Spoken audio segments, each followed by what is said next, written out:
10 मार्च को 5 राज्यों के चुनावी नतीजे आने के बाद चुनावी राज्यों में अगर आंकड़ों का पेच फंसा तो सभी को राज्यपाल याद आएंगे।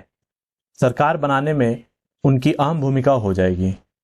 ऐसे में आइए हम 5 चुनावी राज्यों के राज्यपालों के प्रोफाइल पर नजर डालते हैं, देखते हैं और अंदाज लगाते हैं कि पेच फंसने पर राज्यपाल क्या फैसला ले सकते हैं। आइए हम इसे विस्तार से समझते हैं।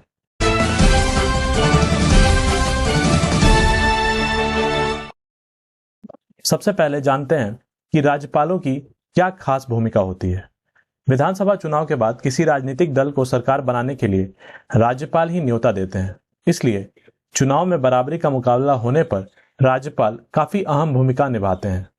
ऐसी स्थिति में राज्यपाल 2 प्रमुख आधार पर न्योता दे देते हैं। पहला, सबसे बड़ी पार्टी को। दूसरा, राज्यपाल किसी गठबंधन को भी न्योता दे सकते हैं जब वे अपने विवेक के आधार पर यह मानते हों कि गठबंधन के पास सरकार बनाने के लिए पूरा समर्थन है। इसके लिए वे विधायकों के समर्थन पत्रों के साथ उनकी राजभवन में परेड भी करवा सकते हैं। यही वजह है कि किसी राज्य में बराबरी का मुकाबला होने पर गवर्नर की भूमिका अहम हो जाती है। 1987 की बात है। अहमदाबाद के मोहिनीबाग कन्या विद्यालय की प्रिंसिपल अपनी स्टूडेंट्स के साथ पिकनिक पर गई थी। इस दौरान उनकी 2 छात्राएं नर्मदा नदी में गिर गईं। उन्हें डूबता देख प्रिंसिपल बिना किसी परवाह के नदी में कूद गईं और दोनों को बाहर निकाल लाई। ये प्रिंसिपल आनंदीबेन पटेल थी। आनंदीबेन के पति मफत भाई पटेल उन दिनों भाजपा के बड़े नेता थे। नरेंद्र मोदी और शंकर सिंह वाघेला ने आनंदीबेन को भी भाजपा से जुड़ने के लिए कहा। उसी साल आनंदीबेन भाजपा में शामिल हो गई और गुजरात प्रदेश महिला मोर्चा की अध्यक्ष बनी। इसके बाद 1994 में गुजरात से राज्यसभा सांसद, 1998 में विधायक और शिक्षा मंत्री बनी। नरेंद्र मोदी के सत्ता में आने के बाद भी आनंदीबेन मंत्री बनी रही। 2014 में नरेंद्र मोदी के गुजरात सीएम की कुर्सी छोड़ने के बाद आनंदीबेन पटेल को जिम्मेदारी दी गई। आनंदीबेन का पूरा राजनीतिक करियर भाजपा और खासकर मोदी धड़े में बीता है। उत्तर प्रदेश की राज्यपाल बनने से पहले वो मध्य प्रदेश और छत्तीसगढ़ की भी राज्यपाल रह चुकी हैं। अब हम बात करेंगे पंजाब की, जहां राज्यपाल बनवारी लाल पुरोहित 1999 से ही बीजेपी का हिस्सा रहे हैं। 1978 से राजनीति में सक्रिय रहने वाले बनवारी लाल पुरोहित इस वक्त पंजाब के राज्यपाल हैं। वे 2 दशकों से बीजेपी के साथ रहे हैं। 2018 की बात है। तमिलनाडु के राज्यपाल बनवारी लाल पुरोहित एक प्रेस कॉन्फ्रेंस कर रहे थे। कॉन्फ्रेंस में एक महिला पत्रकार ने उनसे कोई सवाल पूछा। पुरोहित ने जवाब न देकर महिला पत्रकार के गाल थपथपा दिए। इस मामले को लेकर काफी बवाल मचा और पुरोहित को माफी मांगनी पड़ी। पुरोहित इस वक्त पंजाब के राज्यपाल हैं। वो महाराष्ट्र के विदर्भ जिले के जाने माने नेता हैं। उन्होंने अपना राजनीतिक करियर कांग्रेस पार्टी से शुरू किया था। 1978 में वह पहली बार नागपुर ईस्ट से विधायक चुने गए। इसके बाद 1984 में पुरोहित 8वें लोकसभा चुनाव के दौरान कांग्रेस पार्टी से सांसद बने थे। 1999 में वह कांग्रेस छोड़कर बीजेपी में शामिल हुए। 2003 में बनवारी लाल ने विदर्भ राज्य पार्टी के नाम से अपना राजनीतिक दल बनाया। 2009 में वह एक बार फिर बीजेपी में शामिल होकर लोकसभा चुनाव लड़े, लेकिन इसमें उनकी हार हुई। अगस्त 2016 में बनवारी लाल को असम का गवर्नर नियुक्त किया गया। फिर 2017 में वह तमिलनाडु के राज्यपाल नियुक्त हुए। 27 अगस्त 2021 को वह पंजाब के राज्यपाल नियुक्त किए गए। तीसरा, गोवा। राज्यपाल एस श्रीधरन पिल्लई 2 बार रह चुके हैं केरल बीजेपी अध्यक्ष।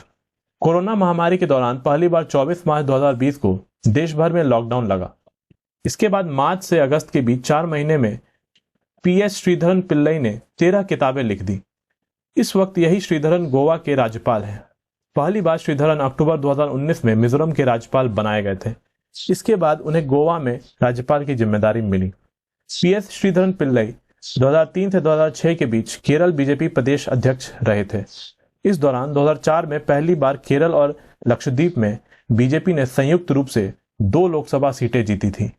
2018 में एक बार फिर से उन्हें बीजेपी प्रदेश अध्यक्ष नियुक्त किया गया था। पीएस श्रीधरन पिल्लई ने अपने राजनीतिक करियर की शुरुआत एबीवीपी से की थी। श्रीधरन युवा अवस्था से अब तक बीजेपी के बेहद करीबी हैं। इसी वजह से तोहफे में उन्हें राज्यपाल का पद मिला है। चौथा, मणिपुर। ला गणेशन ने राजभवन को दिए प्रोफाइल में बताया आरएसएस से पारिवारिक नाता। 2003 की बात है। तमिलनाडु बीजेपी के उस वक्त के अध्यक्ष किरुबानिधि और बीजेपी नेता ला गणेशन एक कार्यक्रम में हिस्सा लेने के लिए मध्य प्रदेश पहुंचे थे। इस दौरान गणेशन ने अपनी आपसी विवाद के बाद जाति का जिक्र करते हुए किरुबानिधि को कोसना शुरू कर दिया। इसके बाद वे विवादों में आ गए। अब इस वक्त ला गणेशन मणिपुर के राज्यपाल हैं। 27 अगस्त 2021 को उन्होंने ये पद संभाला था। इमरजेंसी के बाद 1970 से ही ला गणेशन बीजेपी से जुड़े रहे हैं। गणेशन बीजेपी में राष्ट्रीय उपाध्यक्ष और नेशनल सेक्रेटरी के पद पर रह चुके हैं। 5 दशक से ज्यादा समय से पार्टी से गहरे जुड़ाव की वजह से ही उन्हें यह अहम जिम्मेदारी दी गई थी। अपनी ऑफिशियल वेबसाइट पर परिचय में राज्यपाल ने आरएसएस से जुड़ाव की जानकारी दी थी। 5वां, उत्तराखंड। राज्यपाल गुरमीत सिंह सेना के पूर्व उप प्रमुख रह चुके हैं। 2002 की बात है। भारतीय सेना के पूर्व उप प्रमुख गुरमीत सिंह एक प्रतिनिधि मंडल के साथ बीजिंग गए थे। इस दौरान दोनों सेनाओं को अपने मैप साझा करने थे। हिमाचल, उत्तराखंड और लद्दाख दोनों देशों के सीमा मैप में अलग अलग थे।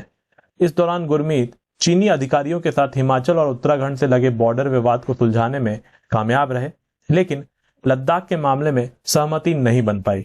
यही वजह है कि लेफ्टिनेंट जनरल गुरमीत सिंह चीन से निपटने के मामले में एक्सपर्ट माने जाते हैं। एलएसी पर तनाव के बीच 7 बार उन्होंने चीन का दौरा कर मामले को सुलझाने का प्रयास किया है।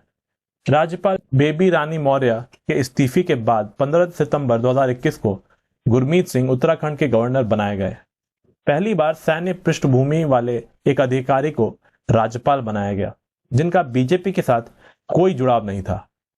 5 राज्यों के चुनावी नतीजे आने वाले हैं। अब देखना है किसको कितनी सीट मिलते हैं। नतीजे आने के बाद अगर कोई पेच फंसता है तब देखते हैं उसमें राज्यपाल की भूमिका कैसे और क्या होती है। हम सबको इसका इंतजार रहेगा।